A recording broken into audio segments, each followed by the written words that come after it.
Alright, what's going on everybody? Welcome back to another video. We're back in Vesteria, and in this video I wanted to explain the upgrading system. All the videos that are on YouTube currently are either explaining the old upgrade system, or they just don't exist.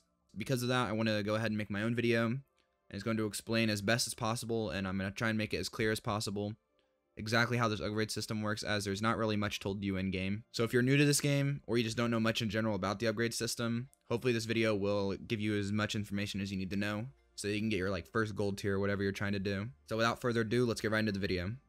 Alright, to start us out, we're going to be talking about every scroll and what they do. So the first scroll is going to be the basic scroll for weapon attack. Hopefully, or for most of these, I'm going to try and have a visual representation of what each scroll does.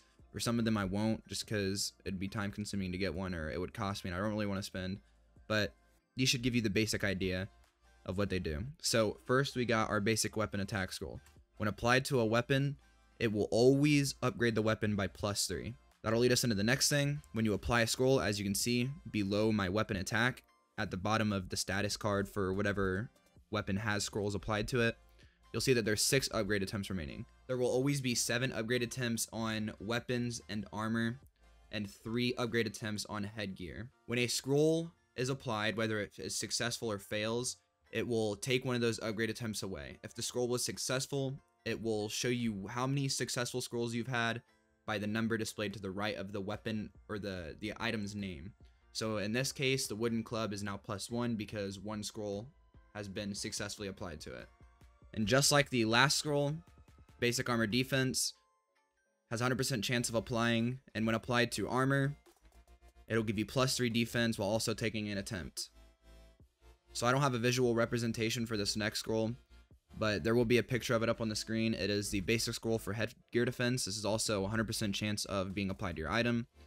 When you apply this scroll to a headgear, which is like something like the Santa hat, which this you won't be able to get anymore. It was from an event, the Christmas event.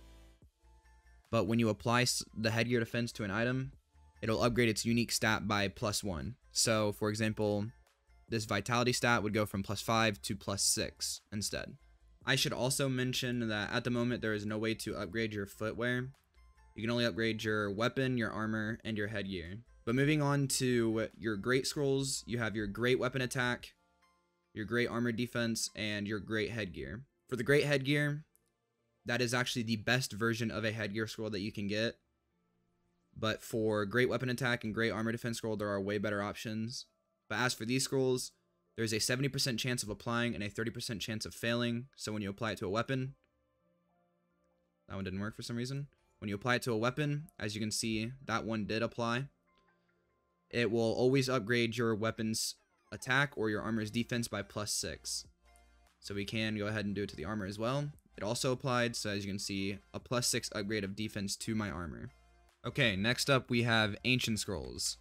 There are a bunch of different kinds of Ancient Scrolls, but I have these 3 in my inventory, which will be enough to explain every single one. So your base Ancient Scrolls, you have your Ancient Weapon Attack Scroll and Ancient Defense Scroll. These are just like your other scrolls that I showed previously, but instead they are 15% chance to be applied to your weapon, and if they are successfully applied, they will apply 15 of whatever stat of the item they are applying it to. So if it's an attack and you're applying it to a weapon, it'll get +15 attack. And if it's a armor piece and you apply the defense scroll and it's successful, it'll apply +15 defense. So I can use these real quick. Let's see if we can get one on. No. And no. So I wasn't able to apply them, but just know that if you do, it'll increase the stat by +15. Unlike those other ancient scrolls though, we also have ancient stat scrolls. There are 4 different types of ancient stat scrolls, and they each are connected to the 4 different stats here. So as you can see, this one happens to be a ancient weapon int scroll, and unfortunately there aren't actually these ancient stat scrolls for armor, only for weapons. So at the moment you can only get ancient weapon int, ancient weapon strength, vit, dex, and but for armor, those don't exist. Maybe they will in the future, maybe they already do when you're watching this video. But yeah, for now there's only 4 stat scrolls for armor or weapons. But when you apply a stat scroll to a weapon, which we can try, it's probably not going to happen. Yeah, it didn't happen. But when applied, it will apply 12 attack, but it will also apply 3 of the whatever variant you use. So if I used a strength one, it would have applied 3 strength. If I used a vit one, it would have applied, or if that vit one worked, it would have applied 3 vit, 3 int, 3 dex, you know. Okay, next up, we enter a new different type of scrolls, which actually can blow up your item. These scrolls are going to be the Cursed Weapon Attack scroll, Cursed Armor Defense scroll, and then the more likely to apply, which I don't have them right now, Dark Armor Defense scroll and Dark Weapon scroll, Dark Weapon Attack scroll. So for the Dark scrolls, which I will show an image up on screen, they have a 70% chance of applying to your weapon, a 22.5% chance of just regularly failing, but they also have a 7.5% chance of blowing up your weapon. If this scroll works, it will always apply +9 of the stat. So if I were to use one on my wooden club, it would apply 9 attack. If I were to use a defense one on my armor, it would apply 9 defense. So now for the curse scrolls, unlike the dark scrolls, these actually have only a 60% chance of applying and a 20% chance of actually blowing up. So the other 20% chance is it just fails and nothing happens to your weapon. But because it is so easy to blow up your weapon with these actually apply, or can at least apply a lot more in terms of attack and defense, and actually have a chance of applying different stats to the weapon or armor. So in terms of how much it upgrades the attack and defense, it can upgrade, or it can add anywhere from, or subtract anywhere from -6 all the way up to +24 of attack or defense to your item. But in between the -6 and +24, it can only apply numbers that are multiples of 3. So for example, -6, -3, 6, 3, 12, like just, and all the way up to 24. So between -6 and 24 that are multiples of 3. But alongside that, it can also apply max HP, max MP, HP recovery, MP recovery, dexterity, intelligence, strength, vitality, stamina, and critical chance. But it doesn't apply these with every scroll. There's only a chance, and whatever you get is random. So you could apply a Cursed Weapon Attack to, like, let's say this wooden club, and it could apply 15 attack and 2 dexterity. So next up is the Holy Scroll. What this scroll does is it can only be applied to a weapon that is missing, or that has 0 upgrade attempts remaining. If it is successfully applied, it will, which the first Holy Scroll always has a 100% chance of applying, but if it is successfully applied, so for example, my ranging gear right here is +5. That means I have successfully added 5 scrolls to the item. But it also has 0 upgrade attempts remaining, which means I have failed 2 scrolls. If I were to Holy Scroll this, so let's say for the first time, so if I for the first time used a Holy Scroll on it, when it had 0 attempts remaining, I would get those 2 back. But since this isn't my first time actually using a Holy Scroll on it, as you can see below my upgrade attempts, it has an 80% item restoration chance. So if I were to take out a Holy Scroll, since I have 0 attempts, I would be able to apply it to this ranging gear. But since this isn't my first time successfully applying a Holy Scroll, it only has an 80% chance of applying. And each time you successfully apply a Holy Scroll, that chance goes down. So the first time it is a 100% chance, the second time is only an 80% chance, then it goes to 60%, 40%, 20%, 10%, and then 5%. And once it's at 5%, every single time you want to use a Holy Scroll, it'll always be 5% at that point. So it's not really super good to go all the way down to 5%, but if you really have an item that you want to get with like the perfect scrolls on, that can sometimes be worth it, but it gets super expensive at that point. And now that leads us into the 2 types of reset scrolls. So in my inventory currently I have the regular reset scroll, but on screen right now you'll see that there is also a cosmetic reset scroll. What the regular reset scroll does is it will just remove any upgrades. It'll basically completely clean an item that has been upgraded. So this one has been upgraded 5 times, it has 0 attempts, and has an 80% restoration chance. If I use a reset scroll on it, it will remove all the upgraded stats, turning it to its base stats. It will remove any upgrade chances that I did and any holies that I did. So it will be like I had just gotten this item. On the other hand though, the cosmetic reset scroll, if we take a look at my icicle here, it is called Lunar Tier. It is dyed and also signed by Kensai, which is a developer. This, if you apply a cosmetic reset scroll, it will remove the dye, turning it to its original color. It will also remove the signature, or any signatures that you have, and it will also remove any name that you've given it. And the description as well, if you added a custom line of lore with that other item.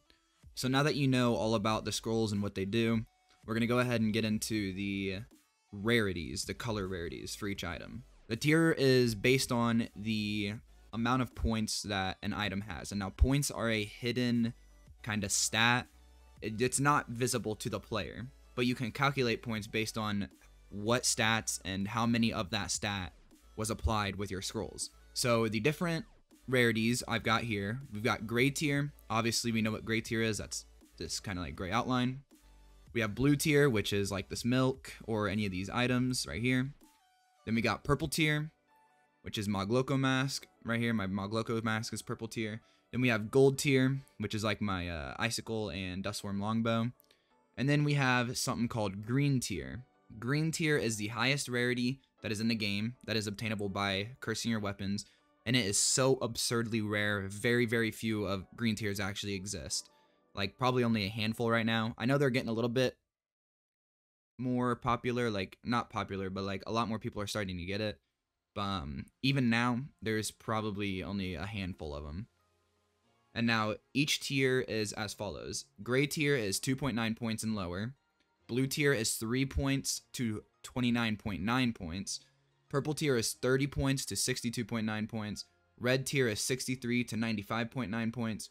Gold tier is 96 to 146.9 points. And then green tier is any item with over 147 points. Or 147 points, exactly. So to calculate the points of your item, you're going to have to look at your item, and we're going to see why this is red tier right here. So, attack and defense. I've gotten 60 additional defense onto the ranging gear that I have right here. Each attack and defense is worth 1 point exactly. So, I have 60 defense added onto this weapon. That is 60 points. So, even with just the defense, it would be almost red tier. For max MP, I have 40 of that. So, 40 plus 40 max MP plus 20 max MP or max HP is going to be 3 upgrade points. Since I have plus 40, that's going to be 3 times 2, and that is 6 points. So now my weapon or my armor is at 66 points. And then for vitality, any 3 points of any stat, is going to be 4.5 points. So we have 66 right now, plus the 3 vitality, which is going to be 4.5 points, will be 70.5. And then I don't have, actually I do have them. My so that would put it that would put my ranging gear at 70.5 points. And then now for the other stats that weren't on my ranging gear that are possible to get, there is crit chance and block chance. For every 5% of critical chance or every 5% of block chance is going to be 7.5 points. So as you can see right here, I have 10% critical chance on my icicle. So that is going to be 7.5 times 2, which is 15 points. So if you get critical chance or block chance on either your weapon or armor, depending on which one you're upgrading, those are going to be worth a lot of points. And then there's also stamina, which I think I might have mentioned earlier in the video when I was talking about the curse scrolls. Stamina you don't want to get, but if you do get stamina, 1 point of stamina is going to be 6 points. And then there is another stat called XP boost, but those are only on variant weapons, and those do not go toward or like count towards your total points. So you can just ignore that. But yeah, like I said before, green tier is the highest tier that you can get, and that's how you calculate your points. I probably put all of what each like stat is worth on the screen, so you will be able to pause it and it'll all be there. And but yeah, that's all the stats and how many points you need for an item. Alright, so before I do in this video, I wanted to mention a few things. So I mentioned variants earlier. Variants are any weapons that have keen, fierce, legendary, that kind of stuff on it. They already come with stats if it's a variant. So like fierce comes with strength on your weapon, like by default. Those stats from variants no longer count towards your weapon's rarity. That could come back, and it might, but right now it's not in the game. And then also variants themselves aren't even in the game, and there's only a few ways to get them, like trading players and stuff like that. But if that ever does change and everything else in the video stays relevant, just make sure to check the comment or pinned comment. That will be where any updates are. Also, items also have base rarities. So like you saw in the video, some of them were by default blue tier. As soon as you scroll them and apply points to them, the rarity becomes based on points instead. So like you could get a minus on a blue tier, and it would make it become a gray tier. And then as well as if you're struggling getting curse scrolls and stuff, when Kensai streams, he does quite a few world events and stuff. And it kind of depends on the mood, but usually there will be like 1 or 2 maybe. Or you can, if he doesn't do any world events, you can just get like some dev gifts from there by doing marbles or something like that. I really recommend doing that to actually get a lot of curse scrolls that way. Otherwise, you'll have to actually grind the game. And I mean, you should play the game, you should grind and get your own curse scrolls, but you can do that on top so that you have just extra. So yeah, again, doesn't matter what point in time you're watching this, just go ahead and check the pinned comment. If I missed anything, it'll be down there. If anybody already knows a lot about this whole entire system, if I did skip over anything, let me know, and I will update the pinned comment. And yeah, that's going to be it. I hope you guys enjoyed. If this video helped you, make sure to leave a thumbs up, and I'll see you guys in the next video. Peace.